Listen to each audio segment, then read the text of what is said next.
Olá! A produção de energia solar e eólica deveria ser vista como algo natural no Brasil. Afinal, o país é atravessado pela linha do Equador e tem mais de 7.000 quilômetros de litoral. Entretanto, não é o que acontece. Essas fontes energéticas vêm crescendo, mas ainda esbarram em problemas como a insegurança jurídica. O Câmara Debate, que começa agora, pergunta o que é preciso ser feito para barrar ameaças de retrocesso nesse setor. Eu recebo os deputados Joaquim Passarinho, do PSD do Pará, e Léo Moraes, do Podemos de Rondônia.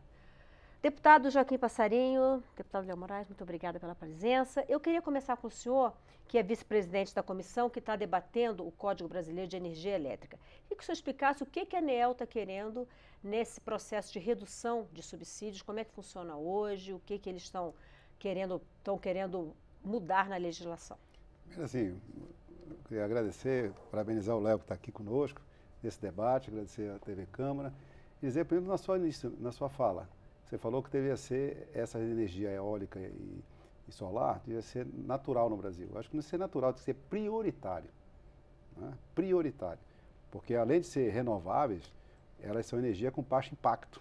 Né? A energia hídrica, que no nosso estado do Pará é um grande gerador, ela é limpa, porém ela tem um impacto por causa das bacias, por causa da retenção de água, das lagoas que ficam.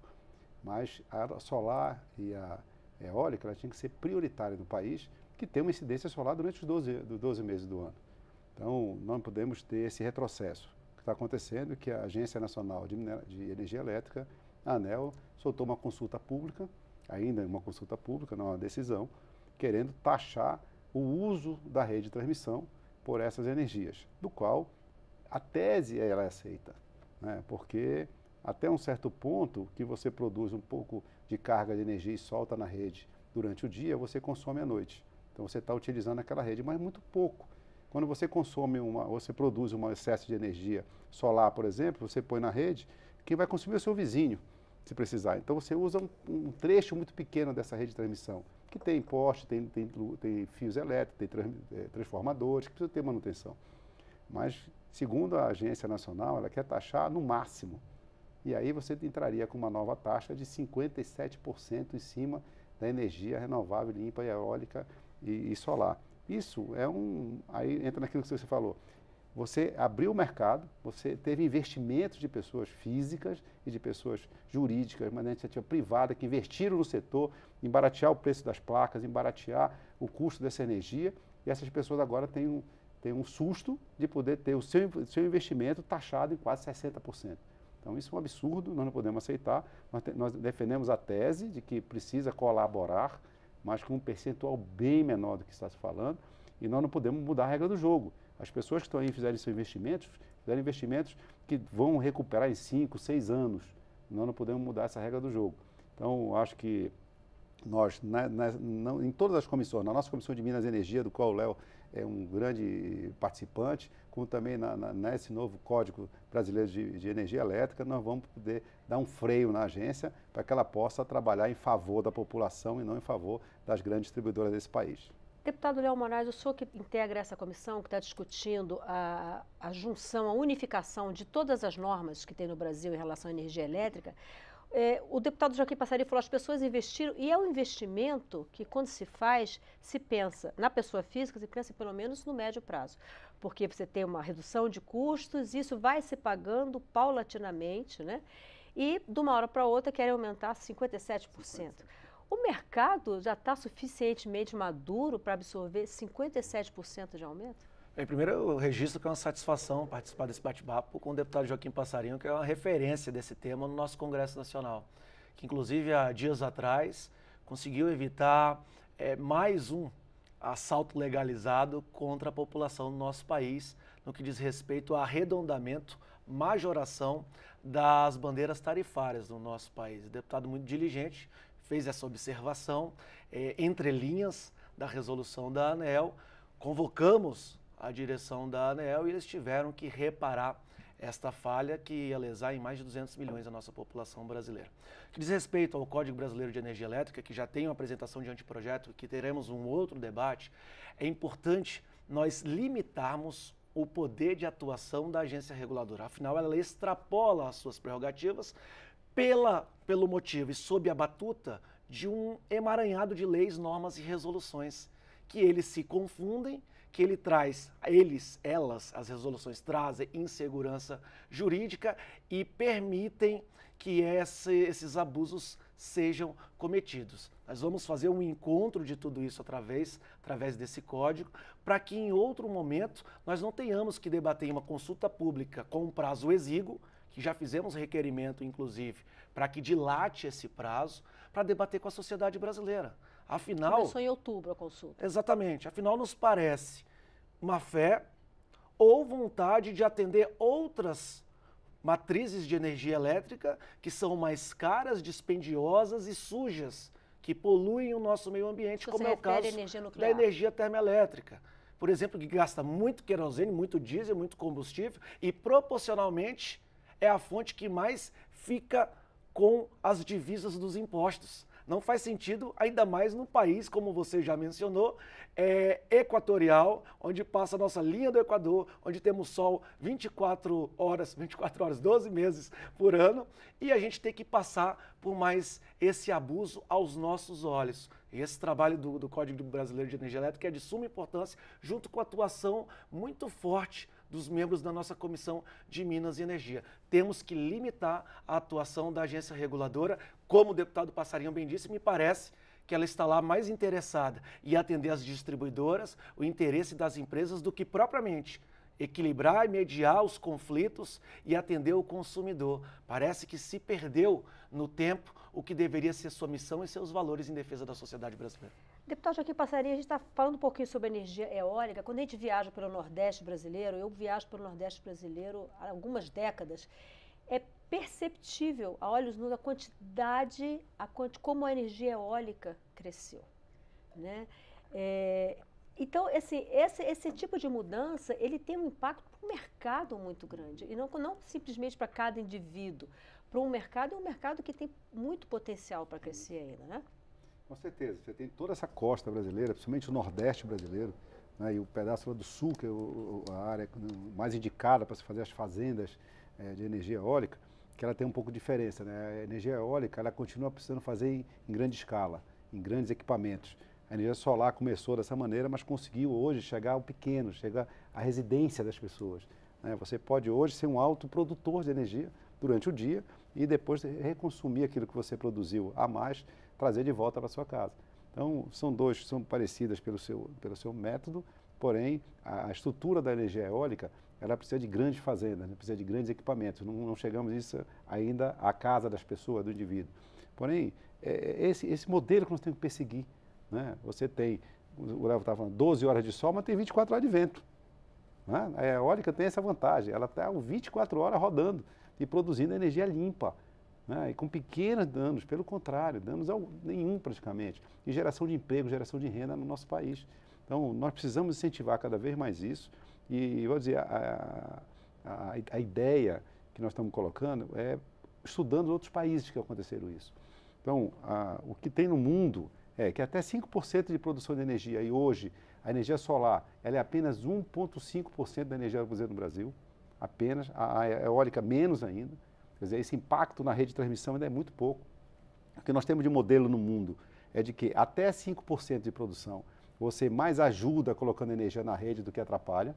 A partir dos 5%, você teria já um volume considerável em que você poderia discutir essa remuneração da redistribuição, em participar da manutenção da redistribuição, porque a partir de 5% você já pode precisar trocar um transformador, melhorar a condição da rede para receber essa quantidade de energia um pouco maior. Então essa é a regra mundial que nós estamos debatendo para tentar trazer para cá. Até 5% da energia eólica ou da energia solar em cada estado, em cada distribuidora. A partir daí você passaria a contribuir, mas volto a dizer, o uso da rede de transmissão por esse tipo de energia, principalmente a solar, ela é muito menor do que a que vem das termoelétricas, por exemplo, do meu Pará, que pode estar trazendo energia para cá, que você tem que passar todos esses quilômetros de rede de transmissão. A eólica tem um pouco de distância, para ela ficar no Nordeste, basicamente, mas a solar não. A solar é local. Você viaja pelo sul da Alemanha, as fazendas do sul da Alemanha, elas são todas cobertas por placas de energia solar. E o governo compra o excedente. O governo atual já fez a primeira fazenda de energia solar no Nordeste, em cima de uma hidrelétrica. Por exemplo, nós temos 2 grandes hidrelétricas no Pará, Tucuruí e Belo Monte. Por que não usar todo esse espelho d'água, que praticamente é muito pouco utilizado, e transformar aquilo também de uma nova fazenda de captação de energia solar, que você não precisa gastar com distribuição, porque a distribuição já está feita, a rede de distribuição está pronta. Você traria um novo modelo dentro do mesmo espaço, usando a mesma linha de distribuição. Então, eu acho que nós incentivarmos esse tipo de produção, dessa indústria da energia solar e eólica é a saída para o Brasil, como já foi no mundo. Não estamos inventando a roda, Sim. Nós estamos apenas fazendo ela rodar. Deputado Leão Moraes, os consumidores residenciais eles respondem por aproximadamente 75% do sistema de energia solar instalados no Brasil, né? Na sua opinião, qual o potencial da indústria para usar esse tipo de energia? Isso que nós ficamos embasbacados, porque a agência reguladora acaba por coibir, inibir, limitar, intimidar o mercado que tanto cresce. Sob um pretexto, a justificativa é que nós já alcançamos a maturidade do setor da energia elétrica solar e que não é verdade. Até mesmo a justificativa coloca a China, a Índia e outros países que entraram nesse nível dos 5% de produção. Nós estamos, como o deputado Joaquim bem disse, a menos de 1,5%. Nós temos muito que crescer para continuar a ser rentável e não prejudicar a atual cadeia, o atual sistema de eletrificação do nosso país. É importante mencionar, muito pertinente a fala do deputado Passarinho, que isso é importante para o Estado, para o poder público e para o contribuinte, a pessoa física. A Europa já trabalha nesses moldes há muitos anos. Os órgãos públicos, os prédios, isto é, construções verticais, são dotadas de placas solares, tanto na sua fachada como na sua superfície. E aqui nós estamos indo contra essa regra, nova tendência mundial, que é praticada há muitos anos. E mudar a regra do jogo é extremamente prejudicial. É a insegurança que tanto foi falado. Quando você instala uma placa solar e você não tem uma linha de financiamento própria, você não tem um subsídio, um incentivo, vai do seu bolso e da sua coragem, você tem 4, 5 anos, talvez 6 para recuperar. E daí a resolução dizia que em 20 anos, Passarinho, em 20 anos, depois agora querem mudar para 10. Para mudar para 10 anos as regras no que diz respeito a isso. Para quem já está instalado. Para quem já está instalado. Foi uma conquista... Foi instalado com expectativa de 20 anos. De 20 anos. No meio do jogo, eu digo, não, o nosso jogo agora não tem mais 2 tempos de 45. É um tempo só de 45. Você está jogando basquete, daí o juiz lá apita e falou, meus amigos, agora vamos acertar a cesta com o pé, para ver se dá tudo certo. E aí vira essa Babilônia. Então a gente tem que trazer essa segurança. A indústria, lógico que está ávida por isso, e é natural que tenha um mercado competitivo até para ser referência. Porque se a gente tomar referência à Europa, nós estamos também nos limitando, porque nós temos que estar muito mais avançados e evoluídos se considerarmos que nós somos um país continental e grande condição de produção disso. Imagina nos lagos. Eu sou do estado de Rondônia. Nós produzimos quase 8% de toda a energia brasileira. Usina de Giral, Santo Antônio, Samuel e dezenas de PCHs. Imagina se naqueles lagos o próprio poder público, seja por parceria, convênio, empresas ou o próprio poder público, naqueles lagos nós tivermos as nossas fazendas, placas solares, nós teremos a energia hidrelétrica e também a energia solar dentro do mesmo espaço, considerando que já houve um impacto socioambiental, que nós pagamos o passivo até hoje e temos pouco retorno do poder público e consideração do poder executivo do poder público federal. Deputado Joaquim Passarinho, quando a gente fala nós estamos falando aqui bastante na Europa, então a gente tem que pensar no mercado para quem o Brasil vende. Né? A gente sabe cada vez mais de que o mercado externo, sobretudo o mercado europeu, tem uma preocupação muito grande em adquirir de empresas que tenham uma pegada ecológica correta. E nisso a matriz energética, né, mais além de que a matriz elétrica, a matriz energética, ela é muito importante. Quer dizer, o Brasil, quando ameaça retroceder nessa área, que sinalização que ele dá para esse consumidor potencial, sobretudo o consumidor do amanhã? Talvez não o de hoje, nem tanto, mas o do amanhã. Esses consumidores, principalmente europeus, eles estão muito mais ligados a esse problema do meio ambiente. Né? Então, você quando vai comprar um produto, e já tem uma certa incentivo da própria mídia local, né, incentivar e fazer propaganda de produto que não agrida o meio ambiente. Então, se você já tem problema, nós somos da Amazônia, então eu sou do Pará, o Léo é de Rondônia. Tem um problema na Amazônia com tudo, mas nós somos soluções para isso, porque nós temos a energia solar bastante e temos muito, como o Léo falou, a nossa produção hídrica é abundante. Então, se nós levarmos que nós podemos, por exemplo, vender a Amazônia como sendo um celeiro de energia limpa, né, e fazer a nossa produção, gerar e vender na Europa, por exemplo, como energia limpa, nós vamos ter um upgrade para a Amazônia, porque nós falamos muito de poluição, né? Nós somos de uma região que está na moda na Amazônia de falar de poluição. Mas o que polui na nossa Amazônia é a falta de emprego, de renda, de recurso, a pobreza. Nós não temos saneamento básico, não temos nada. Então nós precisamos incentivar esse desenvolvimento dessa região tão pobre do nosso país. Nós precisamos levar para lá investimentos e fazer com que essas políticas públicas se voltem a essas regiões. Então isso poderia ser um upgrade para o Brasil. Tem uma meta, por exemplo, em vez de você estar aumentando imposto de energia solar e hídrica, você está dando prazo para acabar com a energia térmica, que é a que mais polui. Nós temos uma energia poluindo com diesel, com gasolina, até com carvão, que é a que mais polui, né? Aí nós estamos investindo bilhões em energia nuclear. Quer dizer, por que não inverter a lógica? Quer dizer, o Brasil é um país que daqui a 10 anos não vai usar nenhum tipo de energia que não seja energia limpa, renovável. Esse que seria o upgrade para o nosso país, que é um país equatorial, que tem sol. Nós falamos da Europa, mas a Europa tem alguns meses e nem sol tem. Nós temos aqui 12 meses de sol abundante, com vento favorável, ou seja, nós temos tudo para ser o maior produtor de energia limpa, renovável do mundo e dar exemplo para todos os outros países. Deputado Léo Moraes, falando um pouco mais da sua região, da região amazônica, a gente sabe que o mercado de bioeconomia, a gente pode dizer, a bioeconomia é algo muito forte que pode ser vendido lá fora, como a gente estava conversando agora. Então, essas fontes de energia, elas estão perfeitamente incorporadas a essa ideia de bioeconomia na sua região, não? Sem dúvidas, além do extrativismo, que também é uma marca muito forte, expressiva da nossa região. O deputado Passarinho está comentando a respeito do nível de evolução que nós precisamos ter, da grandeza, da elaboração realmente na política pública que enxergue o Brasil como uma referência de mundo. Imagina você implementar essas diretrizes e esse planejamento. Eu não tenho dúvidas que esse problema que assola e é uma realidade das queimadas, da devastação, isso seria arrefecido, inclusive para investimento no Fundo de Desenvolvimento da Amazônia, quando enxerga que nós estamos realmente tomando a dianteira, o protagonismo de fonte renovável, energia limpa. No nosso estado de Rondônia, nós procuramos, sem sombra de dúvidas, é bom deixar claro que é um estado progressista, evoluído, com grande expressão do agronegócio, da pecuária, um dos maiores rebanhos do Brasil, mas que a grande maioria está interessada em preservar. Diga-se de passagem, porque se existe alguém que preserva, é alguém que tem sua terra legalizada. E aí entra um outro grande problema que não pode ficar ao largo dessa discussão.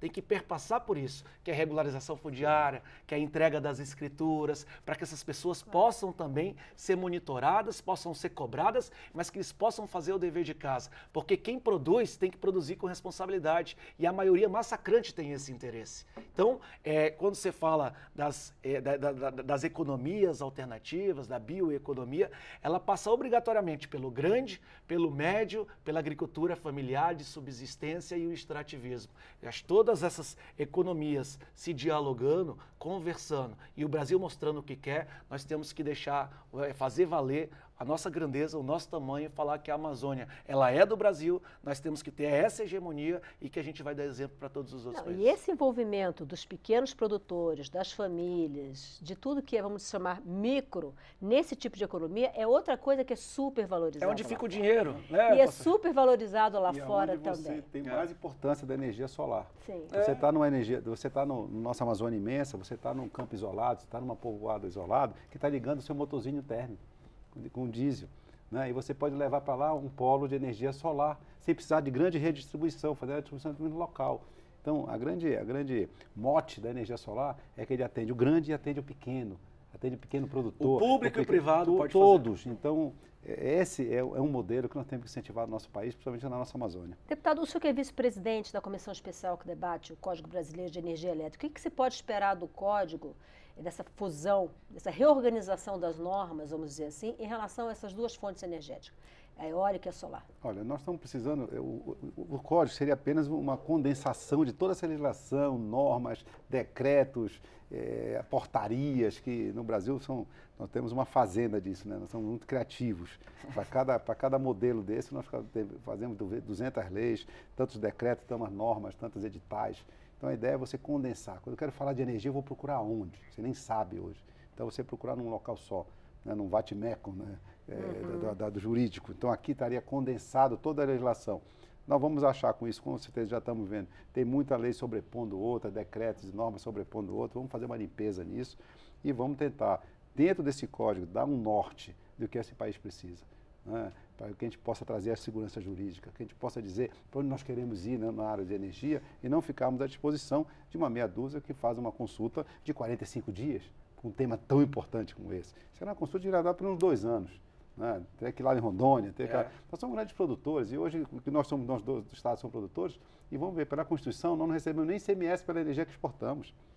Né? Nós produzimos Belo Monte em todo o Pará, por exemplo, e o Pará 0 de ICMS a mais, porque pela Constituição a energia é paga na fonte consumidora. Mas nós estamos ajudando o Brasil, então queremos continuar ajudando. Então essa já é uma discussão que entra na reforma tributária, inclusive. Já não, outra reforma. Quando eu recebi o deputado Lafayette Andrade aqui, a gente conversando sobre isso, eu falei para ele, vocês já estão conversando com o pessoal da reforma tributária? Porque com certeza as duas normas têm que ter um diálogo profundo, né?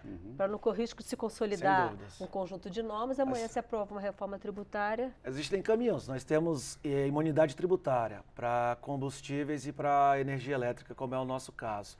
O ICM não fica conosco, fica em outro estado que redistribui, estado inclusive gigantesco, referência do Brasil. Por que nós não discutimos uma alíquota diferenciada para os estados produtores de energia elétrica? Porque nós temos exportadores, porque nós temos um passivo gigante que não é considerado. E não fica sequer uma divisa, se não fica R$1 a mais por todo esse passivo. Então, existem caminhos e a tributária, mais ainda a preocupação.